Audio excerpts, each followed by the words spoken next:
Son? Okay. All right, here goes nothing. I just used my finger? Got it. Okay. Oh.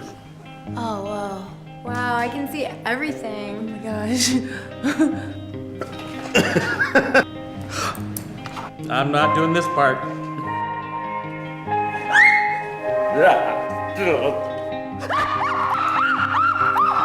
Oh, that is amazing. So beautiful.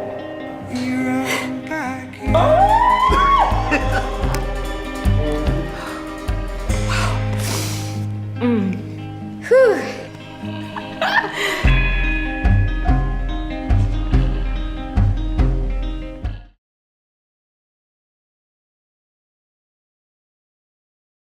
How many of you have used one of these things? You pop your phone in, you have certain apps. I see some hands going up, right? And Samsung does a really good job of selling their virtual reality thing, right? And like, man, it gives you such a great feeling. You can experience things. And the problem is, you know what you see when you put this on? You really see your phone screen. And like you move around and stuff happens, but if I was to maybe want to walk forward, I know that I might die. So you're not in reality. It's virtual reality, but really it's just fake. And when people really use these things, this is what happens. Inside, you can see some different, interesting parts of the engine. Go inside. You can't panic.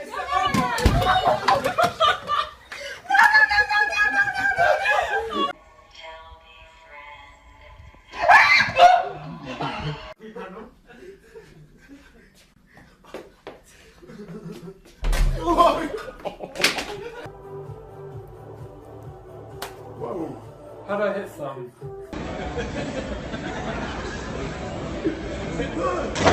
I hope that hasn't happened to any of you.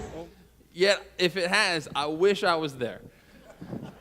All right? So it's not reality. We as a society struggle with calling things real or reality that are not reality. Virtual reality, reality TV makes me want to throw up.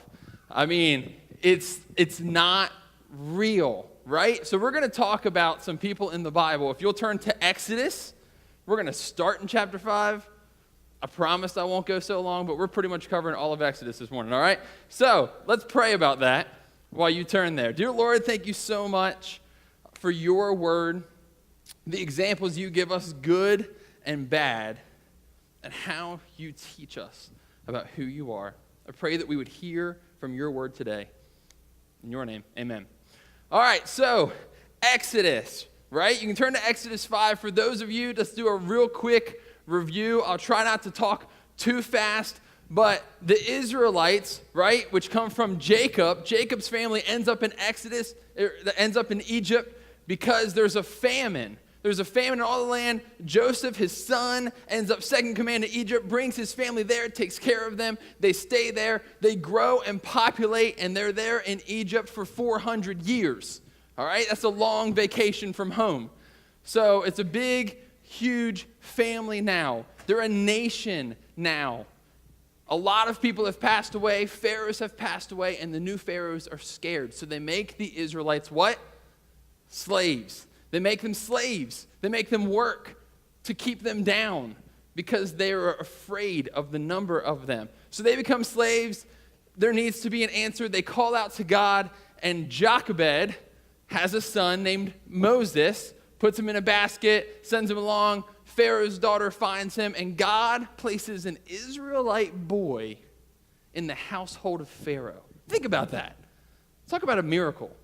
God places an Israelite boy in the household of Pharaoh. He grows up, he sees the injustice, he does something wrong, he has to leave, and then he goes and he meets people who actually already know about God. They know of God. They might not have the closest relationship, but Jethro, and he marries his daughter Zipporah, and he lives with them for a long time. He left when he was about 40. He lived with them for 20 to 40 years, somewhere in that. He comes back to Egypt. God brings him back to Egypt when he's 80 because he's walking with some sheep, and there's what? A burning bush there. And from the bush comes the voice, Moses. Man, I wish I was James Earl Jones. Comes a voice that tells him to take off his sandals because what? He's standing on holy ground. Gives him a reason to go back to Egypt to save the people. And he goes. So he goes back to Egypt. He confronts Pharaoh and says, these are God's people. You really need to let them go or bad things are going to happen. And Pharaoh laughs in his face. I told you, we got through that part quick. And then in Exodus 5, right, we've picked this up. It says, Exodus 5, verse 19, Pharaoh laughs in his face, and he says, I'm going to make the work harder. Then the Israelite overseers realized they were in trouble when they were told, you are not to reduce the number of bricks required for you each day. When they left Pharaoh, they found Moses and Aaron waiting to meet them. And they said, may the Lord look on you and judge you. You have made us obnoxious to Pharaoh, and his officials have put a sword in their hand to kill us. So the Israelites got a little upset that work got harder, right? And that seems normal, right? So Moses had seen God, had heard from God as being used by God. The Israelites don't know anything of God, really. He's been silent to them for a couple hundred years, and no one has really heard from God. So it's a little understandable, and we need to give the Israelites a little bit of grace at this time, right? We need to understand that they might not just hop on board, oh, work got harder. They don't see the path. They don't see the journey. They don't see the end. One thing I want us to remember with our society, right? There are people in our society that have no concept of reality.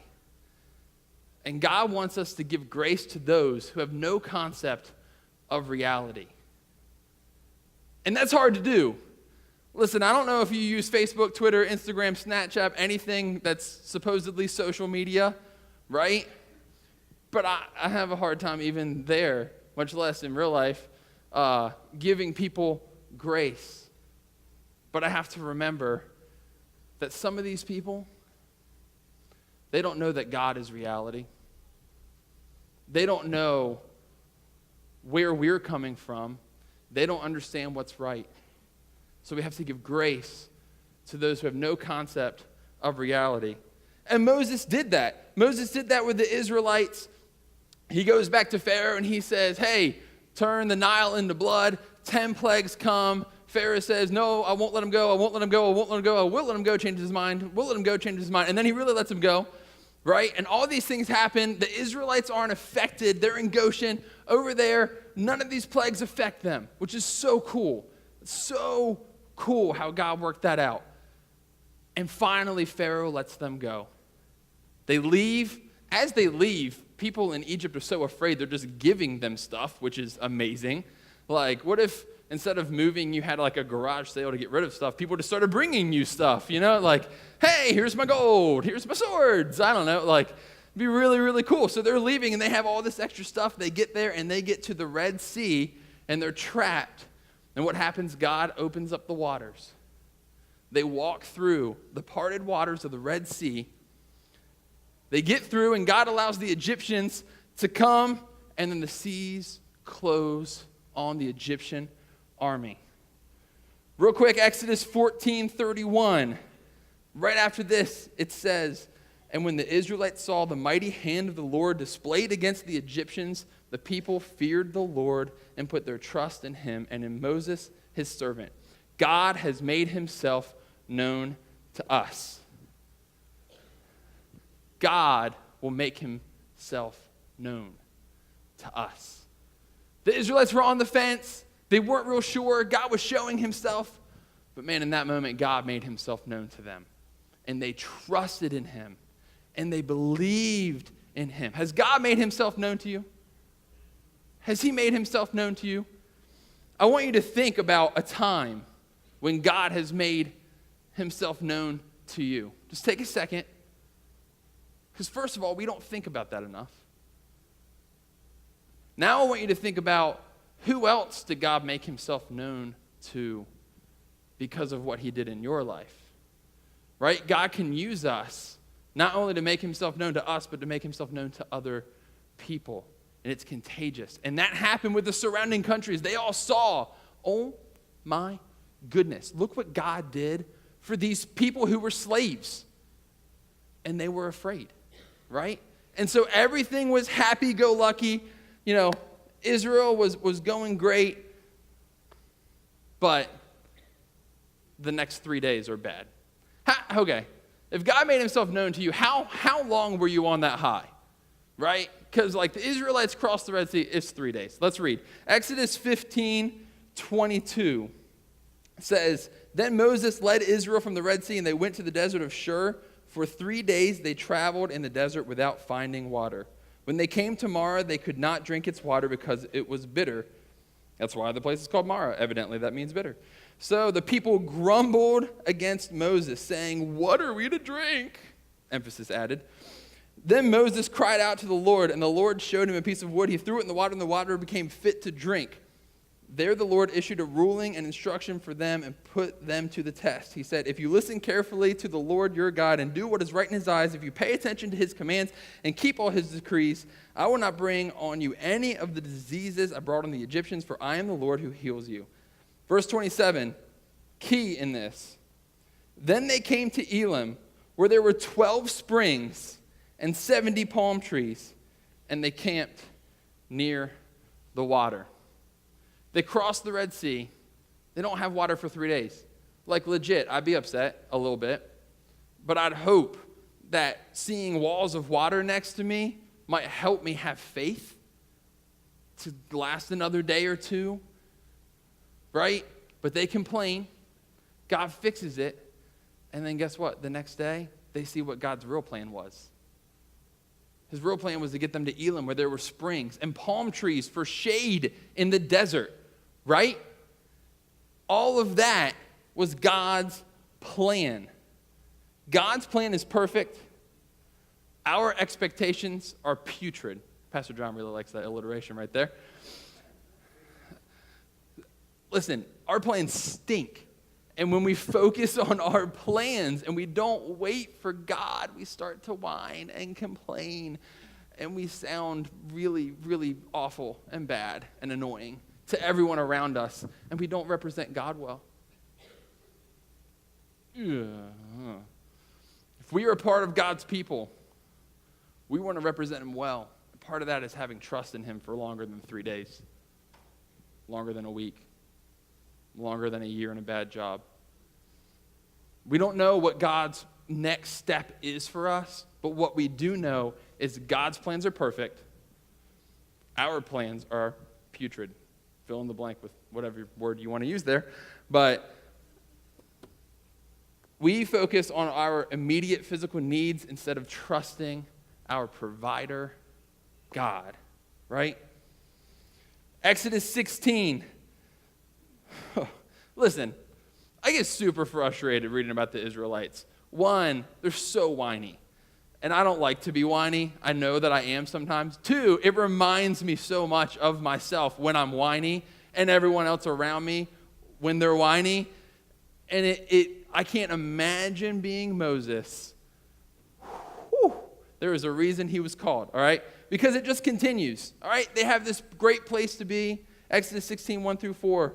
It says, the whole Israelite community set out from Elim. So this is like they just left this perfect place and came to the desert of Sin, which is between Elim and Sinai. On the 15th day of the second month after they had come out of Egypt, in the desert, the whole community grumbled against Moses and Aaron. All right, we don't know exactly how long this was, but still, it's not that long. They grumbled against Moses and Aaron. Verse 3, the Israelites said to them, if only we had died by the Lord's hand in Egypt. There we sat around pots of meat and ate all the food we wanted, but you brought us out here into this desert to starve. This entire assembly to death.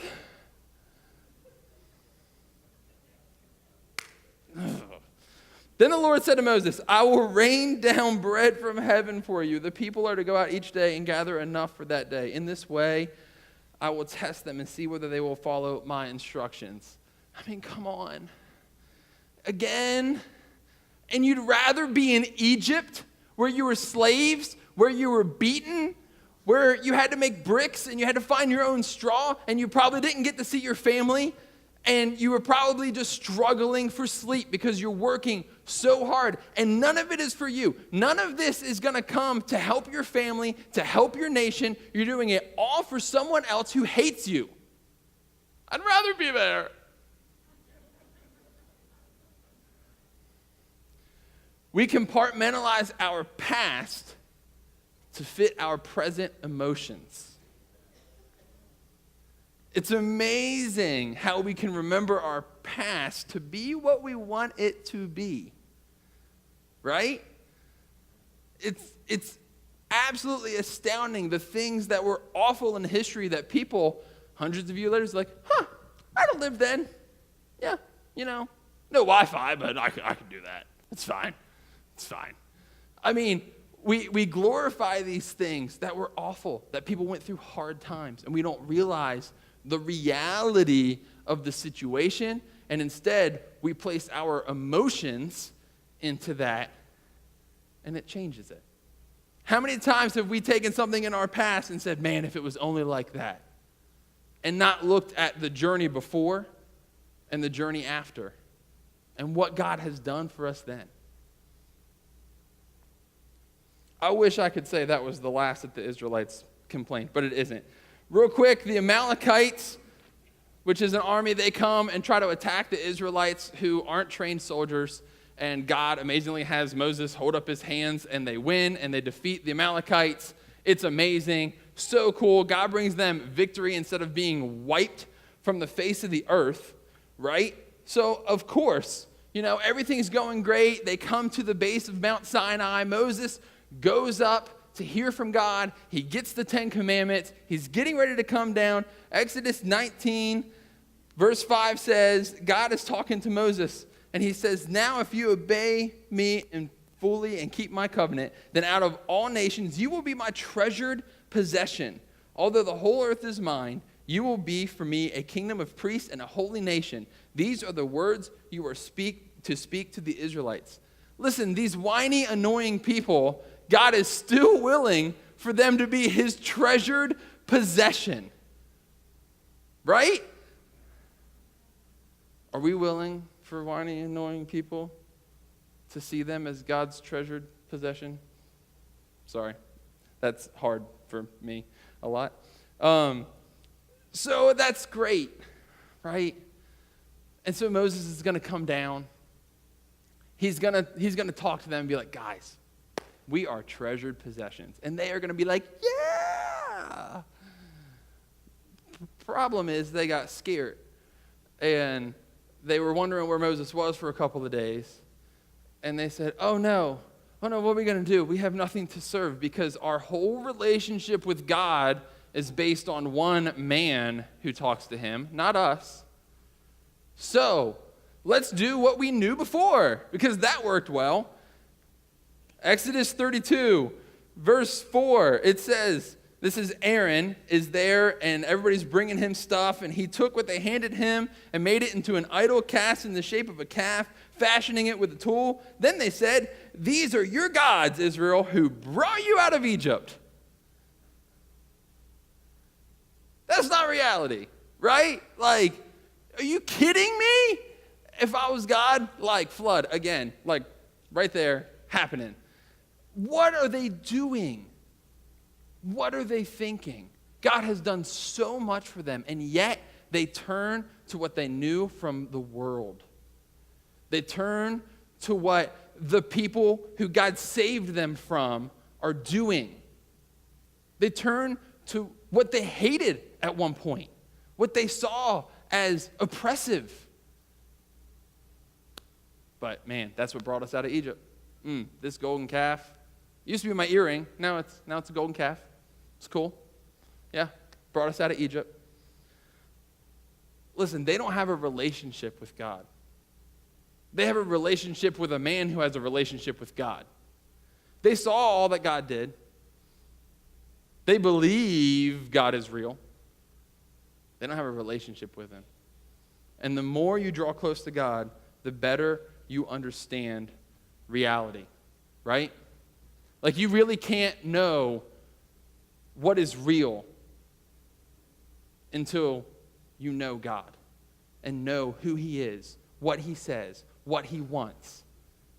And if you think the world doesn't care about reality and what reality is, you haven't watched media at all. Social media, TV, even movies. Just recently, there's a movie called Ready Player One that came out that's a whole dichotomy of what is virtual reality versus real reality, and could it become something else, and how do our emotions, like, there's the Matrix, like blue pill, red pill. What is reality, right? I don't know if any of you know those references, but it's our world begging to know what is reality. You have Inception, which is another movie. You have Interstellar. You have 3 million Netflix documentaries trying to explain what food is, when Leviticus will pretty much tell you how to eat. I don't eat that way, but I should. And it tells me. And I don't have to watch Super Size Me and get grossed out by the dude. Yeah, it's weird. All right? Listen, reality is all found right here and through a relationship with God. And our world is searching for it. They are searching for it, wondering about it. Other universes. Hey, there's something else. Go figure. There's a big bang that started everything. And then it was energy. So it was light, right? So like this light happened, and then everything was formed. Man, that's a new idea. It's brand new. It's not in Genesis at all, when God said, let there be light, and there was light, and then everything starts happening. No. Science figured it out. Yep. Listen, the problem is they have a skewed worldview. What's a worldview? Glad you asked. Your worldview is the set of beliefs about fundamental aspects of reality that ground and influence all your perceiving, thinking, knowing, and doing. The Israelites had a worldview based on what they knew in Egypt. Most of us at some point had a worldview based on what our parents taught us, or what we learned in school, or what we learned on TV. Ugh, that's scary. All right? Our worldview is based on what we have learned from somewhere else, right? At some point, though, what God is asking us to do is to make him the center of our worldview and base everything through him. A worldview is what you filter all your thought, all decisions should filter through your worldview. If you believe that McDonald's is the best restaurant in the world, right? Like those guys on July 1st. If you believe that, then when somebody says, hey, where should we go? Oh, McDonald's. They've got these new burgers. It's got avocado on it. It's good. They're healthy. I believe it. Right? You're going to filter everything through, and McDonald's is the greatest. If you believe that God should be the center of our universe and that he sent his son to die for us, that everything that is held in the Bible is true, that he loves us, he cares about us, and that he made us and he is the creator and our one and only purpose is to worship him, then you're going to filter everything through God, through the Bible, and ask and understand more about that. Listen, people talk a lot about worldviews in our society. There's TED Talks about it. There's so much stuff. The simplest that I can think to explain it is a worldview is like a mirror, right? It's something that you see something else. You see a reflection. And it could be like a funhouse mirror. Y'all ever know, you know what those are? You got a picture, right? Like you stand in front of it and your nose gets real big, your head, or you're like, oh, maybe you look really thin and nice and short or something. I don't know. You can move around. What's cool is you can move around and it kind of changes how you look. That's cool. Oh, I'm really big. Oh, I'm really small. Like, you control how you look based on where you're looking, right? So when people choose a worldview, they choose a worldview that makes them look good. right? There was a study done in a department store. I try to find out where, and I can't, but I believe it, even though it's on the internet, so it might not be true. But this makes sense. So there was a study done in a department store. They took the dressing rooms, and on half of them, they put a certain kind of mirror, and on half of them, they put another kind of mirror. Half of them had a mirror that made you look just slightly larger, right? And the other half had a mirror that made you look, nice and maybe just slightly smaller. And they just watched people as they went in, came out, how many clothes they brought out with them, and what they bought. You were twice as likely to buy the clothes if you went in the dressing room that made you smaller. Right? Why? Because their perception of reality was super nice. Or, on the other side, I'm not buying clothes that make me look fat. Right? I'm a guy, but my hips are big. So, but is that reality? No, it's just the mirror that you're choosing to look at. Listen, God is a pure, clear, and perfect mirror. And there are times that is awesome, and there are times that is scary. Because God will show us exactly who we are. He will show us the great things the world won't point out. And He will show us the junk that we need to fix if we want to draw closer to Him. And there's no good side in God's mirror. Right? You can't just stand this way. Suck in. Because His mirror is reality. Romans 12, 1 through 2 says, "Therefore I urge you, brothers and sisters, in view of God's mercy, to offer your bodies as a living sacrifice, holy and pleasing to God. This is your true and proper worship. Do not conform to the pattern of this world, but be transformed by the renewing of your mind. Then you will be able to test and approve what God's will is, His good, pleasing, and perfect will. Then you will be able to test what God's will is. You will look in the mirror and see what God wants you to see. You won't get to move around and try to make yourself look good to you or other people. We have to be honest enough with ourselves. Take a deep breath and say, all right, God, tell me. Tell me what I need to fix. Think through your week. What went good? What went bad? But keep grounded in reality, not in fake news. No, I'm just kidding. Be grounded in what is real. And listen, you can't just listen to what other people are saying, right, for your reality. Let's get political for a second. Fox News and CNN, truth is probably right here, right? When you go on Facebook, everybody's like, oh man, my day was awesome. Or, this is the worst day ever. And they're like the Israelites, right? If I posted on Facebook, which I don't, because, I don't know, no one cares about me. Not in a bad way. I don't know what I would give. If I posted and was like, hey, today was an extremely, absolutely ordinary day, and everything was pretty normal. It'd be like 0 likes, 0 shares. Like, people were like, huh. Or, you know what's crazy? Is we're so conditioned, you might say like, oh, today was an extremely ordinary day. And then somebody thinks, oh, I wonder what was so bad the day before.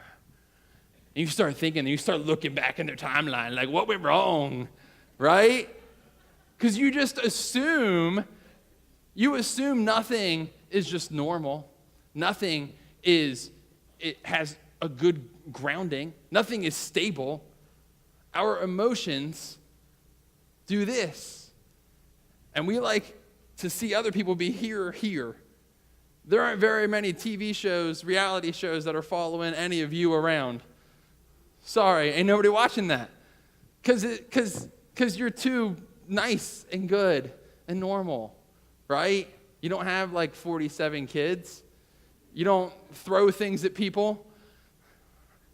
What's amazing is when I think, and I was thinking about this, when I go into the world and I look and I talk to people like Miss Phyllis at Kroger at the Express checkout. Love that lady. She lives right down here. And I talked, you know what? She's a lady at the grocery store. When I interact with her, what is she? She's normal. She goes to church. She asked me. I went there this morning. She was like, hey, how you doing? Like, oh, you're dressed up. I was like, yeah, I'm preaching.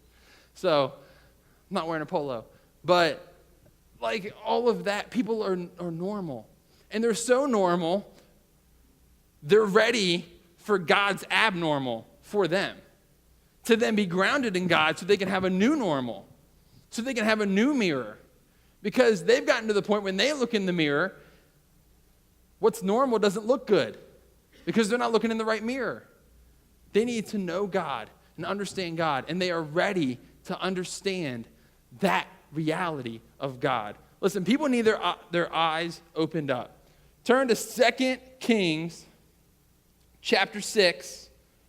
We're going to talk about Elisha, not Elijah. Elijah came first, then Elisha. And Elisha got the double blessing, so he got to do cooler stuff.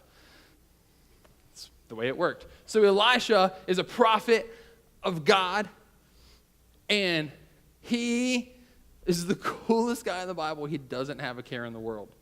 All right? There's an army from Amram, right? Am I right? Yep, Amram. Weird. Aram, that's what it is. Aram, there's an army from Aram who's trying to kill the Israelite king. And every time they camp somewhere they think he's going, Elisha goes and tells the Israelite king, hey, they're there, go this way. And then they move over there. And like, oh, he must be going there. And Elisha says, oh, they're there, go this way. So the king gets so upset, and he looks at his army, he says, which of you are traitors? Which of you are telling them where we are? Because there's no way for them to know. And they're like, well, there's one way. There's this guy, Elisha, he's a servant of God, and he does this weird thing like know the future because he talks to God and he has a really good relationship with God, and he's telling the Israelite king. So they turn their focus from the Israelite king to the real problem, which is Elisha, the servant of God, who's given them away. They go to his city, they surround his city with chariots and horses, and everybody is there ready to attack Elisha. Elisha's got a servant who's there with him, and the servant, it says in verse 15, he got up and he went out early the next morning. An army of horses and chariots had surrounded the city. Oh no, my lord, what shall we do? The servant asked. Seems relatively mild for that situation, but Elisha says, don't be afraid. Those who are with us are more than those who are with them. Hey, Elisha, I think it's just us. It's me and you and like 20,000 people. Verse 17, Elisha prayed, open his eyes, Lord, so that he may see. Then the Lord opened the servant's eyes, and he looked and saw the hills full of horses and chariots of fire all around Elisha. As the enemy came down toward them, Elisha prayed to the Lord, strike this army with blindness. So he struck them with blindness as Elisha had asked. Then Elisha goes out to them and says, hey, I know where you want to go. And he takes them to the king and the king's army, and they're all blind. And he says, Lord, make them not blind. And then they're not blind and they're captured. Like, that's super cool. Like, he didn't lift a sword. He didn't have a spear. You know what he had? He knew what reality was. He knew and could see the reality of God all around him. He knew that God is everywhere.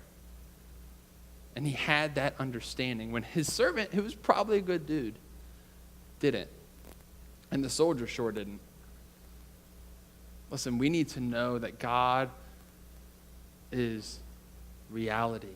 He has created everything we can perceive, everything we can know that is true, and he can be our whole understanding.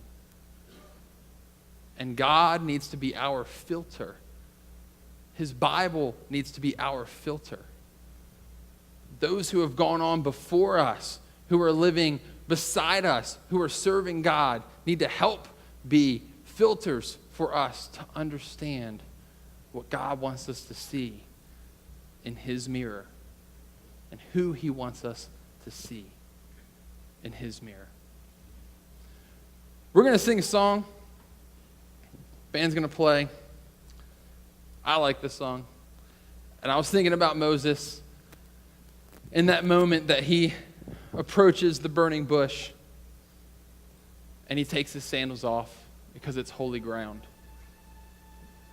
And what's really, really, really cool, gives me chills, is that where we're standing right now is holy ground. Where you're standing at home is holy ground. Where you're standing at work is holy ground. And we need to be aware of the presence of God in our lives. Sing this.